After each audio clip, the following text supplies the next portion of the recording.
Welcome to TradeTheMBI.com. This is John's Reports for the 7th of February. Well, after the big push-up, this massive liquidity pump, a little bit of a softening right here. We got some shorts starting to increase into this. More of the updated information about the virus, coronavirus, still not 100% contained or even any remote idea about it. More cases keep popping up. Not exponential yet, but we wouldn't expect that for another couple of weeks. So we'll keep an eye on that one as it continues to develop. But there's going to be some fillback. We were starting to get close to positive extremes from this early breakout, and nothing's changed with that concept at this particular point.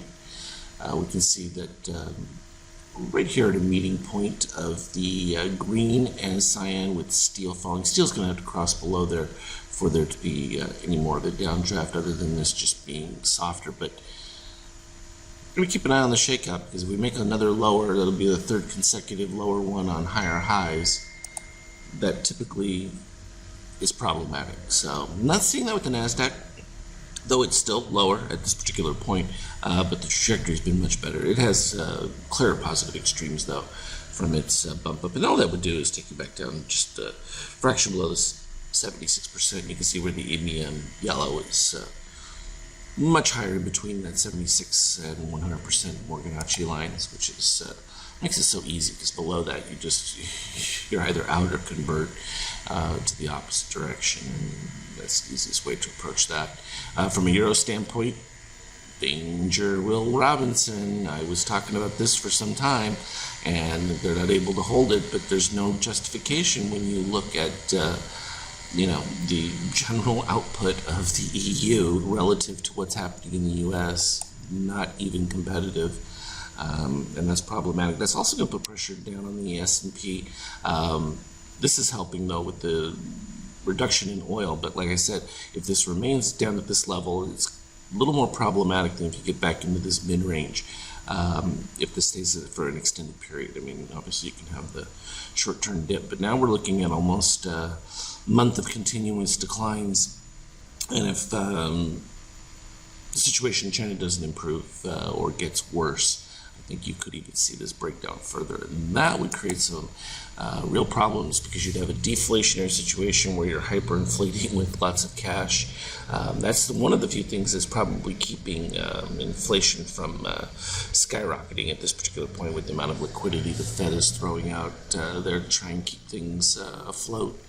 From a gold standpoint, again, it's just going to continue to hover around here. We weren't too concerned about what we were seeing, given where the steel and everything was in relation to, even with this minor DOC spread. We expected just a small blip on that, and that's exactly what we're seeing. Intraday, we started out with the nice, well, I can scroll back just a fraction here, and we can look at the beginning of the day. Click that.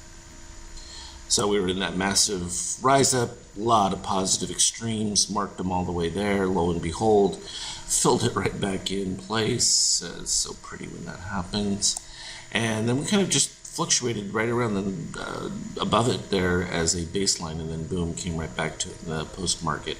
And then once below that, created a significant stop setup, and you kind of had a liquidity drop. Looks like there's the potential for this to come back down to the lows again before we do anything else. So I think when you're looking at this from a risk standpoint, there's just a little bit more downside potential than major up, even with the liquidity situation, because the fear factor, so people are going to want to get ahead of that situation and sell into some pretty good returns so far for the year going forward. But, as usual, we'll always keep an eye on it, and we're going to see it first, first relative to the people who actually make the trade. So we're like second in line, so to speak, from an understanding standpoint. But still, that's far earlier than everybody else, and that's the important thing. Early bird gets that worm.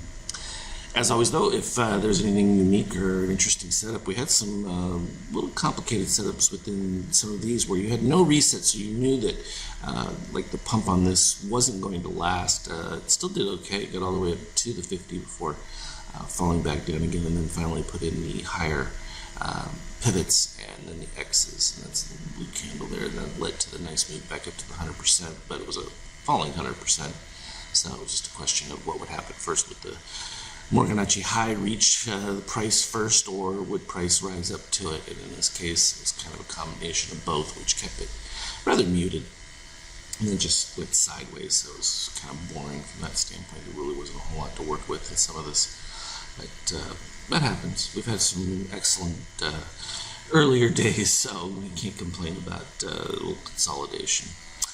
As always, though, trade well, and we'll certainly update you with anything new, getting closer and closer with some of the little program adjustments and finalizing some of the language that's been causing me some grief, but that always happens. Trade well, we'll talk to you later.